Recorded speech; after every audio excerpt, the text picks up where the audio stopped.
শ্রী গুরু প্রেমানন্দে নিতাই গৌর সীতানাথ হরি হরি বল। গুরুবে গৌরচন্দ্রায় রাধিকাयै তদালয়ে কৃষ্ণায় কৃষ্ণ ভক্তায় তদ্ভক্তায় নমো নমঃ। সুধী ভক্তবৃন্দগণ, শ্রী শ্রী নরোত্তম দাস ঠাকুর মহাশয় বিরচিতা শ্রী শ্রী প্রেম ভক্তি চন্দ্রিকা নামক গ্রন্থের এই পর্যন্ত আমরা 110 সংখ্যক ত্রিপদী আস্বাদন করেছি। এখন 111 সংখ্যক ত্রিপদীতে আমরা প্রবেশ করব এবং এর সুধা কণিকা ব্যাখ্যা আস্বাদন করব। অহংকার অভিমান অসৎ সঙ্গ অসৎ জ্ঞান ছাড়ি বজ গুরু পদাশ্রয় করি আত্ম নিবেদন দেহ গেহ পরিজন গুরুবাক্য পরম মহত্ব। শ্রীল গ্রন্থকার মহোদয় এই ত্রিপদীতে অভীষ্ট সিদ্ধির অপূর্ব একটি মূল্যবান উপদেশ দিতে গিয়ে প্রথমতই বলিলেন, অহংকার অভিমান অসৎসঙ্গ অসৎ জ্ঞান ছাড়ি ভজ গুরু পাদ পদ্ম। এখানে অহংকার এবং অভিমান শব্দদ্বয় একার্থক নহে। অহংকার অর্থে শুদ্ধ চিতাত্মা, জীবের জড়ীয় দেহ দৈহিকাদি আমি আমার বুদ্ধি, এবং অভিমান শব্দে তজ্জনিত ধন জন আবিজেত্যাদি অহমিকাকে বোঝানো হয়েছে। শ্রীমদ্ ভাগবতের 11 স্কন্দের 11 অধ্যায়ের 10 নম্বর শ্লোকেতে বললেন, দৈবাধীনে শরীরামস্মিং গুণ ভাবুন্হ কর্মণা বর্তমানহ বুধস্মৃতগীত কীর্তম স্মৃতি নির্বিদতে। অর্থাৎ অজ্ঞ পুরুষ প্রাপ্তন কর্মাদীন দেহ অবস্থিত থাকিয়া আমি কর্তা এইরূপ অহংকার হেতু গুণজাত কর্মর দ্বারা দেহাদিতে আবদ্ধ হইয়া থাকেন। শ্রী গীতাতে বলা হয়েছে, প্রকৃতি ক্রিয়মাণানি গুণে কর্মাণি সর্বস্য অহংকার বিমূর্তিমানহং কর্তানাম মৃত্যুমন্নতে। গীতার 3য় অধ্যায়ের 27 নং শ্লোকে প্রকৃতির গুণধারা ক্রিয়মান কর্মসমূহকে অহংকার বলা হয়। মোর আত্মা ব্যক্তিগণ আমি করিতেছি বলিয়া মনে করেন। ইহার ফলে যে ধন জনাধি অভিমানে মত্ত হইয়া থাকে, ইহাই জীবের বন্ধন দশা। সেও লাভোচ্ছুক সাধকগণকে স্বরূপের অভিমান জানাইয়া এই মায়াময় অভিমানকে ত্যাগ করিতে হইবে। শ্রীল বিশ্বনাথ চক্রবর্তী পাদ এই ত্রিপদীর টিকায় অহংকার অভিমানের কুফল সম্বন্ধে একটি শ্লোক লিখতে গিয়ে বললেন, বিদ্যা ধনাগার কুলাভিমানিনো দেহাদিদরাত্মজো নিত্যম বুদ্ধায় হিষ্টানো দেবান পলবাঙ্কিনো ইয়াহে জীবনামৃতানান্তেন লবুদ্ধি কেশবম।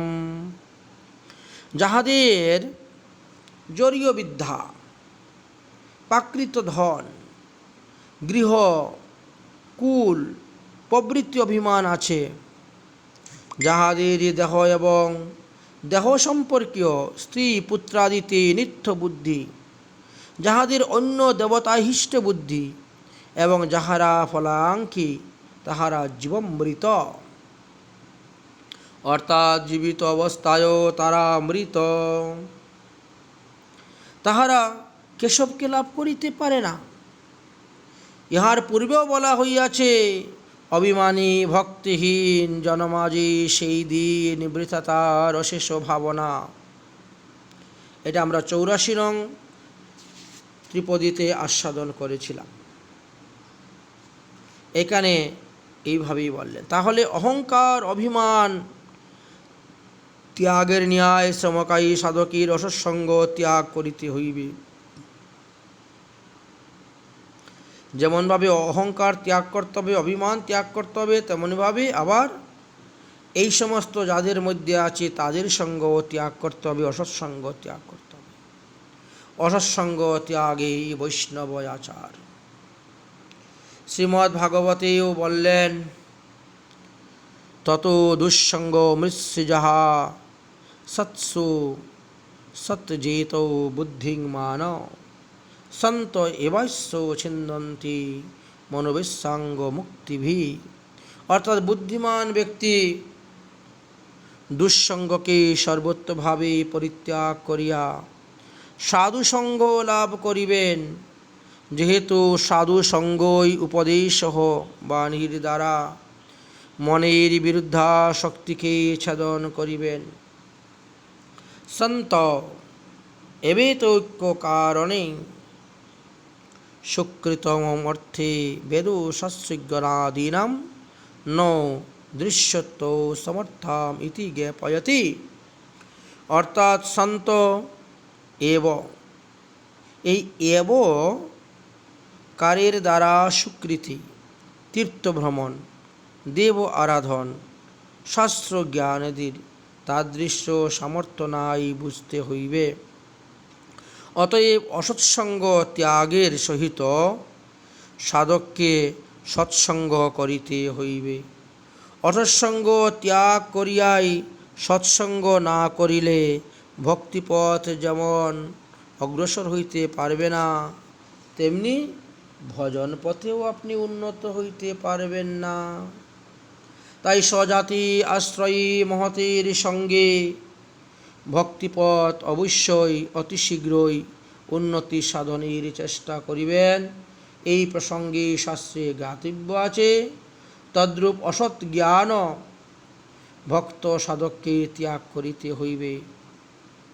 অস ধাতুর অর্থ সৎ শব্দ নিষ্পন্ন হয়। অস ধাতু অস্তি অর্থে, অর্থাৎ যাহার সত্তা আছে তাহাই সৎ। ভগবান এবং তাহার চিৎ শক্তির বৈভব ধাম। ভক্তি তো ভক্ত ব্যতীত মায়িক পদার্থেরই তৈলকাদিং সত্তা নাই। সুতরাং মায়ায় সৃষ্টি নশ্বর বস্তু সমূহর জ্ঞানই অসৎ জ্ঞান। এই অসৎ জ্ঞানে চিত্ত আবিষ্ট থাকিলে সদ্জ্ঞান অর্থাৎ ভগবান, ভক্তি এবং ভক্ত বিষয়ে জ্ঞান চিত্ততে আবেশ জন্মায় না। তাই এইসব অসৎসঙ্গ, অসৎ জ্ঞানের অনুশীলন শ্রেয়কামী সাধকের ত্যাগ করা প্রয়োজন। অতঃপর বললেন, ছাড়ি ভজ গুরুপাদ পদ্ম, কর আত্মনিবেদন দেহগেহ পরিজন, গুরুবাক্য পরম মহত্ব। এইসব ত্যাগ করিয়া ভক্ত সাধক সর্বসাধ্য সাধনার মূল শ্রী গুরু পাদপদ্ম ভজন করিবেন। শ্রী নরোত্তম দাস ঠাকুর মহাশয় প্রথমেই বলিয়াছেন, শ্রীগুরু চরণে রতি, এই সে উত্তম গতি, সেই প্রসাদে পুরী সর্ব আশা। ইহার সুধা কণিকায় আমরা আগে আস্বাদন করে আসছি। সেই গুরু পাদপদ্মে ঐকান্তিক ভক্তিনিষ্ঠা সাধক শ্রী গুরুবাক্যের পরম মহত্ব বুঝে শ্রী গুরু উপদিষ্ট শ্রী ভগবত পাদপদ্মের ঐকান্তিক শরণাগতি অবিলম্বনপূর্বক ভগবত চরণে দেহ গেহ পরিজন সূক্ষ্ম আত্মা পর্যন্ত সমর্পণ পূর্বক সর্বদা নিশ্চিত হইয়া সদাকাল শ্রীহরির ভজন করিবে। আমরা 11 নং সংখ্যক ত্রিপদীতে আস্বাদন করেছিলাম আত্মনিবেদনের ব্যাখ্যা। সেইভাবেই এখানেও বলেছেন। তারপরে 112 সংখ্যক ত্রিপদীতে বললেন, শ্রীকৃষ্ণ চৈতন্য দেব রতিমতি তারি সেব, প্রেমকল্প তরুদাতা, ব্রজরাজ নন্দন রাধিকার প্রাণধন, অপরূপ এইসব কথা। শ্রী নরোত্তম দাস ঠাকুর মহাশয় এই প্রেম ভক্তি চণ্ডিকার গ্রন্থে যে ব্রজের উৎকৃষ্ট উন্নত উজ্জ্বল রসাত্মিকা ভক্তির মঞ্জুরি ভাব সাধনার কথা বিশদভাবে বর্ণন করিয়াছেন, উহা শ্রীমৎ মহাপ্রভু শ্রীকৃষ্ণ চৈতন্য দেবেরই অনর্পিত চরিণ করুণার অবদান। তাহার করুণা ভিন্ন বা তাহার উপাসনা ভিন্ন কেহই সেই ব্রজভক্তি লাভ করিতে সমর্থ হইবে না। শিরগ্রন্থকার মহোদয় তাই 3টি ত্রিপদীতে মহাপ্রভুর কথা বলে গিয়েছেন। প্রথমত মহাপ্রভুর ভজনে এবং তাহার প্রেমদান লীলার কথা বলিতেছেন। শ্রীকৃষ্ণ চৈতন্য দেব রতিমতি তারি সেব, প্রেমকল্প তরুদাতা। এখানে মহাপ্রভু বলতে শ্রীকৃষ্ণ চৈতন্য দেব নামটি উল্লেখ করিবার হেতু হচ্ছে যে কৃষ্ণ জানাইয়া যেন জগৎ কইল ধন্য, অতএব নাম হইল শ্রীকৃষ্ণ চৈতন্য। যদিও ব্যাসদেব, শুকমুনি, নারদাদি মুনিগণ এবং ভক্তিপতির অনেক অনেক আচার্যগণ শ্রীকৃষ্ণকে জানাইয়াছেন বটে, কিন্তু শ্রীমন্ত মহাপ্রভু ব্যতীত কেহই শ্রী কৃষ্ণ চৈতন্য নহেন। কারণ অন্যান্য আচার্যগণ শ্রীকৃষ্ণকে জানাইলেহ ভজন সাধনের দ্বারা প্রেম লাভ হইলেই সেই জ্ঞান পূর্ণতা প্রাপ্ত হইবে, কিন্তু মহাপ্রভুকে দর্শন করিয়া বিনা সাধনে তৎক্ষণাৎ প্রেম লাভ করিয়া দর্শন মাত্রেই জ্ঞান পূর্ণতা প্রাপ্ত হইয়াছেন। যেহেতু তিনি দেব, তাহার অঙ্গে বিরাজ করিতেছেন শ্রী রাধার দিব্য কান্তি, দিব্য জ্যোতি। শ্রীকৃষ্ণ চৈতন্য দেবের চরণে রতিমতি রাখিয়া তাহার সেবা বা ভজন করিতে হইবে, নচেত বজভাব প্রাপ্তির সম্ভাবনা নাই, অসম্ভাবনা বেশি। তাই রতিমতি তারি সেব। গৌরীয় বৈষ্ণব সম্প্রদায়ে নবদ্বীপে পার্শ্বধে শ্রীমৎ মহাপ্রভু এবং ব্রজের সখী শ্রী রাধা মাধবীর যুগপৎ উপাসনা, যুগপৎ উপাস্য। শ্রীল কবি কর্ণপুর চৈতন্য চন্দ্রোদয় নাটকের শেষে শ্রীমৎ মহাপ্রভুর সত্য প্রবৃত্তি এবং অদ্বৈত আচার্য বরদানের প্রসঙ্গ সম্পর্কে বলেছিলেন, হে আচার্য, আপনি বৃন্দাবনে বাস করিয়া অতি রসস বিলাসে উন্নত আনন্দরসে নিজেকে নির্বন্ধ রাখিয়া মনকে নিত্য প্রমোদ মগ্ন করিয়া এবং বৃন্দাবনাশ্রিত তোমাদিগকে সিংহ রুচি অনুরূপ দেহধারণ করাইয়া ব্রজ বধূর রসের আস্বাদন করাইব। এই মহৎ কার্যটি আমার অবশিষ্ট আছে, তাহা সম্পূর্ণ করিব। শ্রীমৎ মহাপ্রভু রাধাকৃষ্ণের মিলিত বিগ্রহ শ্রী বৃন্দাবনে শ্রী রাধাকৃষ্ণ রূপে তিনি নিত্য মধুর রস বিলাসে মগ্ন হইয়া থাকেন। তাই বললেন, এবং নবদ্বীপ লীলায় শ্রী পার্ষদগণেহ তাহার চিন্তনীয়। রাধা কিঙ্করী রূপে ব্রজ নিকুঞ্জে সেই মধুর রসের আস্বাদন দান করিবেন, ইহাই শ্রীমৎ মহাপ্রভুর শেষ কার্য। মহাপ্রভুর কথা শুনিয়া শ্রী অদ্বৈত আচার্য প্রভু বলেছিলেন,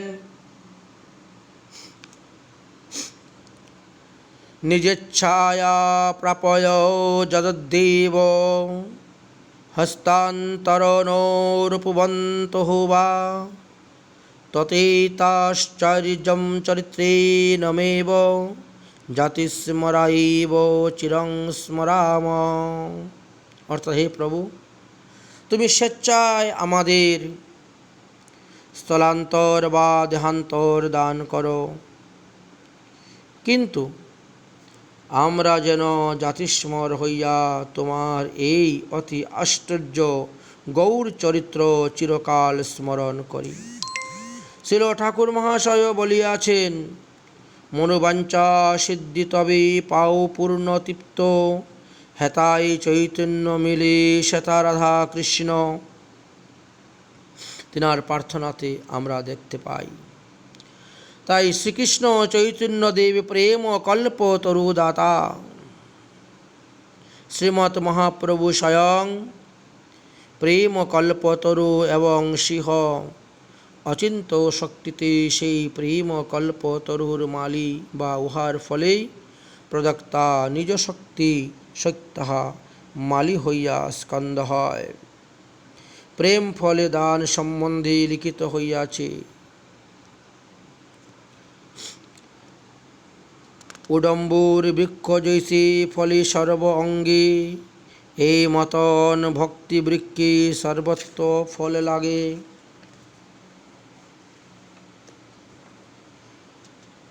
মূল স্কন্দের শাখায় উপশাখা গণে লাগিল যেই প্রেমফল অমৃতেরই জিনে, পাকিল সেই প্রেমফল অমৃত মধুর, বিলায় চৈতন্য মালি নাহিলয় মূল।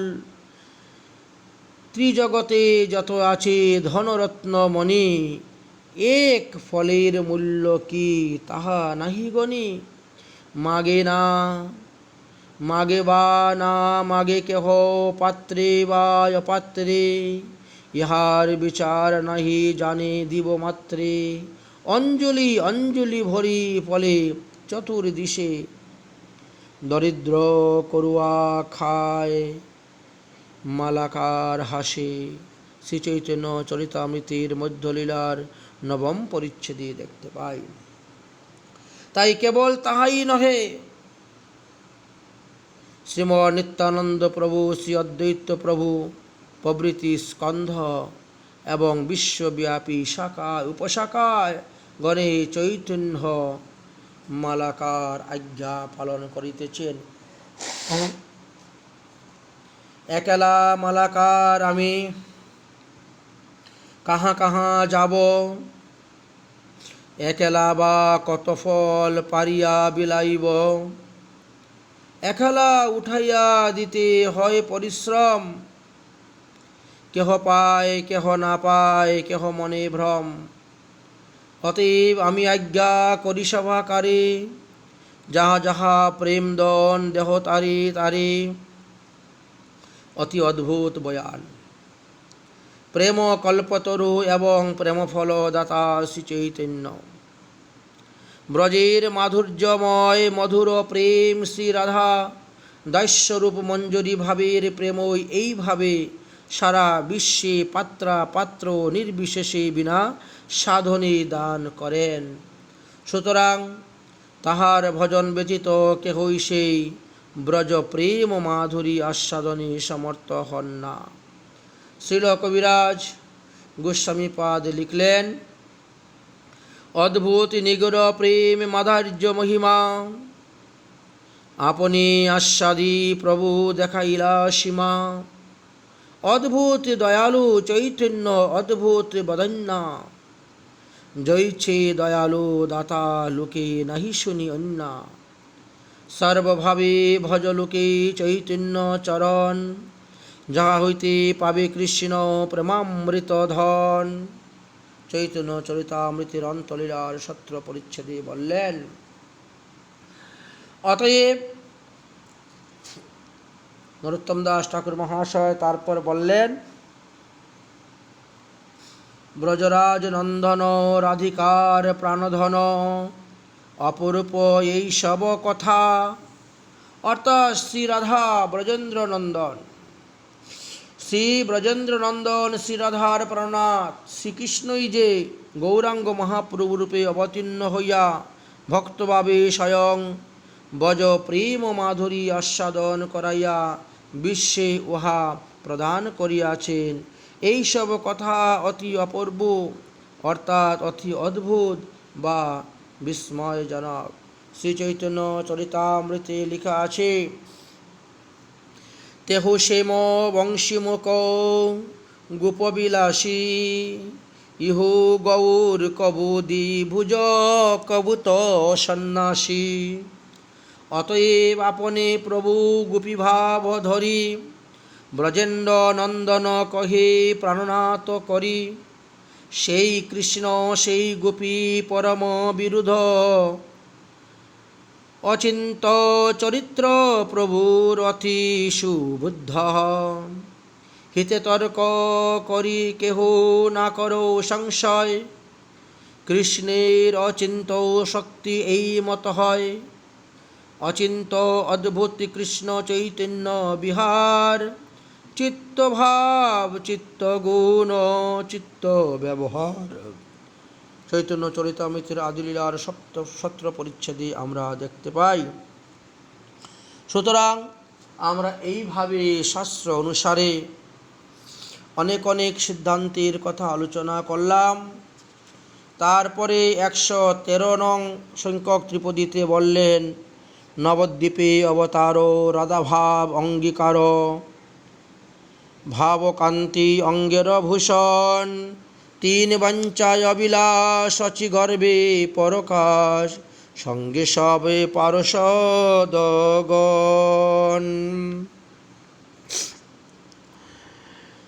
শ্রীল গ্রন্থকার মহোদয় এই ত্রিপদীতে শ্রীকৃষ্ণের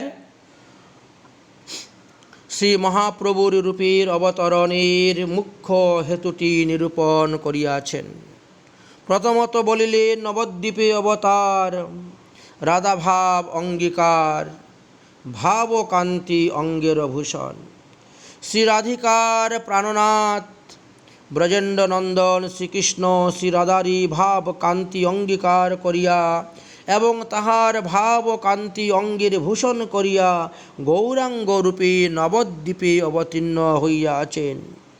শ্রীকৃষ্ণ শ্রী রাধারানীর ভাব মাধুরী আস্বাদনের লোভে তাহার মাদনে মোহন মোহনাদি অন্যান্য ভাবরাজিকে অঙ্গীকার করিয়াছেন এবং শ্রী রাধার হেমকান্তিতে শ্রীহ শ্যামকান্তি আচ্ছাদন করিয়া যেন শ্রী রাধার কান্তিকে শ্রী রাধার শ্রী অঙ্গের ভূষণ রূপে গ্রহণ করিয়া অন্তকৃষ্ণ বহির গৌর রূপে আত্মপ্রকাশ করিয়াছেন। কৃষ্ণবর্ণের সহিত যে কোনো বর্ণই মিলিত হোক না কেন, কৃষ্ণবর্ণকে ছাপাইয়া অন্য বর্ণই নিজের প্রভাব বিস্তারে সমর্থ হয় না। কিন্তু রাধারানীর হেমকান্তি এমন একটি অদ্ভুত শক্তি যে শ্রীকৃষ্ণের অতি প্রগ্রার ও শ্যামকান্তিকেও ছাপাইয়া পূর্ণরূপে স্বীকৃতি প্রদানে বিস্তার করিয়াছে। শ্রীকৃষ্ণের প্রগ্রার ও শ্যামকান্তি শ্রীরাধার গলিত স্বর্ণকান্তিকে বিন্দুমাত্র ম্লান করিতে সমর্থ হয় নাই। এই জন্যই বলা হইয়াছে, শ্রীকৃষ্ণ যেন ভূষণ রূপে নিজেকে শ্রীরাধার বর্ণ কান্তিকে গ্রহণ করিয়াছেন। শ্রীকৃষ্ণ তদ্রূপ শ্রী রাধারানীর অশ্রু পুলকাদি সাত্ত্বিক ভাব এবং নিত্য বিলুটনাধি অনুভব এবং কুর্মাকৃতি অস্থি সন্ধি বিয়োগাদি অদ্ভুত অনুভবাদি অলঙ্কারে ভূষিত হইয়া শ্রীরাধার ভাবে নিজ মাধুরী আস্বাদন করিয়াছেন। নীলাচলে রথাগ্রেতে নর্তন বর্ণনায় শ্রীল কবিরাজ গোস্বামীপাদ মহাপ্রভুর অদ্ভুত ভাব অলঙ্কার বর্ণন করেছিলেন। উদ্দণ্ড নিত্য প্রভুর অদ্ভুত বিকার অষ্টসাত্ত্বিক ভাবোদয় হয় সমকাল। মাংসব্রণ সহ রুম বৃন্দ পুলকিত শিমলির বৃক্ষ যেন কণ্ঠকে বেষ্টিত। একে একে দন্তের কম্প দেখি লাগে ভয়, লোকে জানে দন্ত সব খসিয়া পড়য়। সর্বাঙ্গে প্রসিদে ছুটে তাথে রক্তোদ্গম। গ জ জ জ গ গ জ জ গ গ গদ গদ বচন। জলযন্ত্র ধারা যেন বহে অশ্রু জল, আশপাশের লোক যত ভিজিল সকল। দেহকান্তি গৌর প্রভু দেখিতে অরুণ, কবু কান্তি দেখি যেন মালিকা পুষ্পসম। কবু স্তম্ভ কবু প্রভু ভূমিতে পরয়, সূক্ষ্ম কাষ্ঠ সমপাদ পদ্ম না চলয়। কবু ভূমি পরে কবু হয় শ্বাসহীন, যাহা দেখি ভক্তগণের হয় প্রাণক্ষীণ। অতঃপর শ্রী রাধার ভাবকান্তি লয়া শ্রীকৃষ্ণের গৌররূপের অবতরণের হেতু বলিতে গিয়া বললেন যে 3 বাঞ্ছা অবিলাস, শচীগর্ভ পরকাশ, সঙ্গে সব পারিষদ সঙ্গে। মহাপ্রভুর দ্বিতীয় স্বরূপ শ্রীপাদ স্বরূপ দামোদর। তাহার কর্চায় শ্রীমৎ মহাপ্রভুর অবতরণের মুখ্য হেতুটি বর্ণন প্রসঙ্গে 3 বাঞ্ছার কথা উল্লেখ করে বলেছিলেন। শ্রী রাধার প্রেমের মহিমা কিরূপ? প্রথম বাঞ্ছা, এই প্রেমের দ্বারা রাধারানী যে আমার অদ্ভুত মাধুর্য আস্বাদন করেছিল, সেই মাধুর্য বা কিরূপ? দ্বিতীয় বাঞ্ছা, এবং আমার মাধুর্য আস্বাদনে শ্রীরাধার যে সুখ হয়েছিল, সেই সুখটা বা কিরূপ? এই তো 3টি বাঞ্ছা। এই 3টি বিষয়ে লোভবশত শ্রীরাধার ভাবে সমৃদ্ধ হইয়া শ্রীকৃষ্ণচন্দ্র শচীগর্ভ সিন্ধু মাঝি আবির্ভাব হইয়াছিলেন। শ্রীরাধা প্রেম বিষয়ক এই 3টি বাঞ্ছাই শ্রীকৃষ্ণের অন্তরে বিপুল লোভ জাগাইয়াছিল। ব্রজলীলায় বহু চেষ্টা করিয়াও এই 3 বাঞ্ছা পূর্ণ করিতে পারেন নাই। তাই শ্রীরাধার ভাবকান্তি লইয়া গৌররূপে অবতীর্ণ হওয়ার স্থির সংকল্প করিয়াছিলেন। চৈতন্য চরিতামৃতের আদিলীলার 4th পরিচ্ছেদে আমরা দেখতে পাই এই বিষয়ে লেখা আছে। রস আস্বাদিতে আমি কইল অবতার, প্রেমরস আস্বাদিল বিবিধ প্রকার। রাগমার্গ ভক্ত ভক্তি করে যে প্রকারে, তাহা শিখাইল লীলা আচার দ্বারে। এই 3 তৃষ্ণা মোর নাহিক পুরন, বিজাতীয় ভাবে নহে দাহা আস্বাদন। রাধিকার ভাবকান্তি অঙ্গীকার বিনে, সেই 3 সুখ প্রভু নহে আস্বাদনে। রাধা ভাব অঙ্গীকার করিতার বর্ণ, 3 সুখ আস্বাদিতে হই অবতীর্ণ। সর্বভাবে কইল কৃষ্ণ, এই তো নিশ্চয়। হেনকালে আইল যুগ অবতারের সময়, সেই কালে শ্রী অদ্বৈত করেন আরাধন। তার হুঙ্কারে কইল কৃষ্ণ আকর্ষণ, পিতামাতা গুরুজন আগে অবতরী। রাধিকার ভাব বর্ণ অঙ্গীকার করি, নবদ্বীপ শচীগর্ভে শুদ্ধ দুগ্ধ সিন্ধু। তাহাতে প্রকট হইলা কৃষ্ণ পূর্ণ ইন্দু। এইভাবে আমরা প্রেম ভক্তি চন্দ্রিকার 113 নং ত্রিপদীটি আস্বাদন করলাম। 114 নং ত্রিপদীতে বললেন, গৌর হরি অবতারী প্রেমের বাদর করি, সাদিলা মনের নিজ কাজ। রাধিকার প্রাণপতি কিভাবে কান্দহে নীতি, ইহা বুঝি ভকত সমাজ। এই 114 নং সংখ্যক এই ত্রিপদীটি আগামী কল্য আস্বাদন করব। আজকের মতন প্রেম ভক্তি চন্দ্রিকা আস্বাদন আমাদের এখানে বিশ্রাম। নিতাই গৌর সীতানাথ প্রমানন্দে হরি হরি বল।